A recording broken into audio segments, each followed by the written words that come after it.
I want to shoot a quick video of this 1972 original 20,000 mile Corvette with the T-tops that are like new.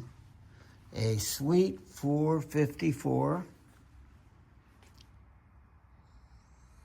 engine with all of the original equipment, including the air pump, numbers matching, rally wheels.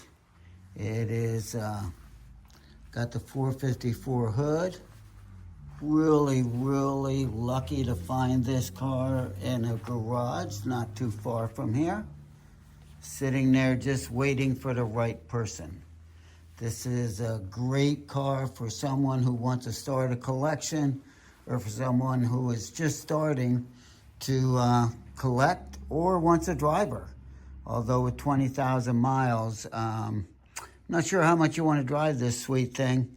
It is a perfect opportunity here at Route 61 Classics and Toy Barn to get a very rare factory car with all the original equipment, and I might add a former NCRS award winner.